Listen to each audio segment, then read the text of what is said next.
Selamat datang di Dongeng Tanah Jawa. Mari mendengarkan. Halo teman-teman, hari ini kita akan mendengarkan dongeng Keong Emas. Yuk kita mulai.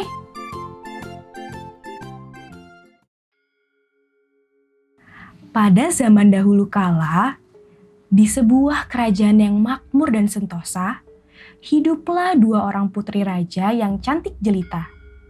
Mereka bernama Candrakirana dan Dewi Galuh.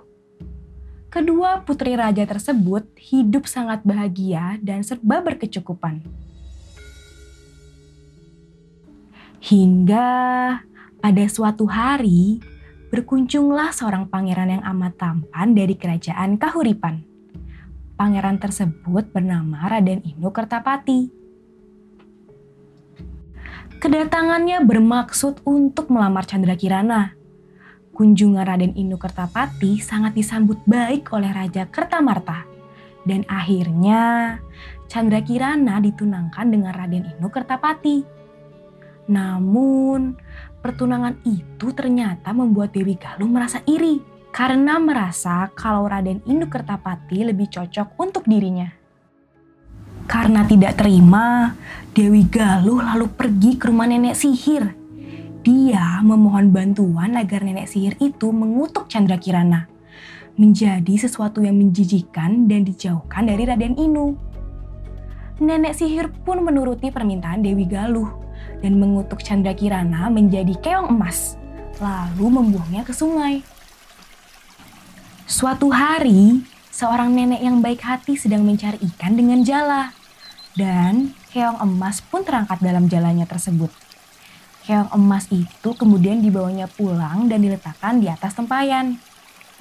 Keesokan harinya, nenek itu mencari ikan lagi di sungai.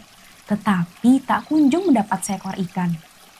Lalu, nenek tersebut memutuskan untuk pulang saja. Namun, sesampainya di rumah, ia sangat kaget karena di atas meja sudah tersedia masakan yang terlihat sangat enak. Si nenek kemudian bertanya-tanya pada dirinya sendiri, siapa gerangan yang memasak masakan itu? Kejadian itu terus berulang setiap harinya. Karena penasaran, keesokan paginya, nenek ingin mengintip apa yang terjadi pada saat dia pergi mencari ikan. Nenek itu lalu berpura-pura pergi ke sungai untuk mencari ikan seperti biasanya. Ia pun pergi ke belakang rumah untuk mengintip. Setelah beberapa saat, si nenek sangat terkejut karena melihat keong emas yang berada di atas tempayan berubah wujud menjadi gadis yang cantik. Gadis tersebut lalu memasak dan menyiapkan masakan di atas meja. Karena merasa penasaran, nenek tersebut lalu memberanikan diri untuk menegur putri nan cantik itu. "Siapakah kamu ini, putri cantik? Dan dari mana asalmu?" tanya si nenek. "Aku adalah putri dari kerajaan Daha yang disihir menjadi keong emas oleh nenek sihir utusan saudaraku karena merasa iri kepadaku," kata keong emas. Setelah menjawab pertanyaan dari nenek, Candrakirana berubah kembali menjadi keong emas. Dan sang nenek sangat terheran-heran melihat itu. Sementara Raden Inu tidak mau diam saja ketika tahu bahwa Candrakirana menghilang. Ia pun mencarinya dengan cara menyamar menjadi rakyat biasa. Nenek sihir pun akhirnya tahu dan mengubah dirinya menjadi seekor burung gagak dengan tujuan untuk mencelakakan Raden Inu. Raden Inu terkejut ketika melihat burung gagak yang bisa bicara dan mengetahui tujuannya. Ia menganggap burung gagak itu sakti. Karena itu, ia menuruti segala perintahnya. Padahal, Raden Inu sedang diberi petunjuk yang salah. Di perjalanan, Raden Inu bertemu dengan seorang kakek yang sedang kelaparan. Kakek itu kemudian ia beri makan. Ternyata, kakek itu adalah seorang yang sakti dan baik hati. Ia menolong Raden Inu dari burung gagak itu. Kakek itu memukul burung gagak dengan tongkatnya dan burung gagak itu tiba-tiba berubah menjadi asap. Akhirnya, Raden Inu diberitahu di mana keberadaan Candrakirana dan dimintanya Raden Inu untuk segera pergi ke desa Dadapan.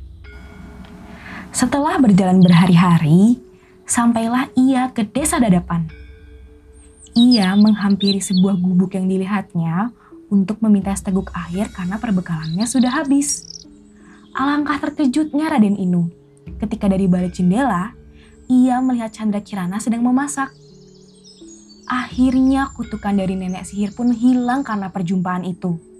Lalu Raden Inu memboyong tunangannya itu beserta nenek yang baik hati ke dalam istana. Sesampainya di istana, Candrakirana menceritakan semua perbuatan Dewi Galuh kepada Baginda Kertamarta. Baginda memohon maaf kepada Candrakirana, begitupun sebaliknya. Dewi Galuh lalu mendapat hukuman yang setimpal. Karena Dewi Galuh merasa takut, maka dia melarikan diri ke hutan. Akhirnya, pernikahan Candrakirana dan Raden Inu Kertapati pun berlangsung dengan sangat meriah. Mereka pun akhirnya hidup bahagia selamanya. Dari dongeng Keong Emas ini kita belajar bahwa sikap iri dan dengki tidak akan pernah membawa kita pada keadaan yang lebih baik. Tidak ada yang bisa kita lakukan selain berbuat baik sekecil apapun itu. Karena kebaikan pada akhirnya akan kembali pada diri sendiri.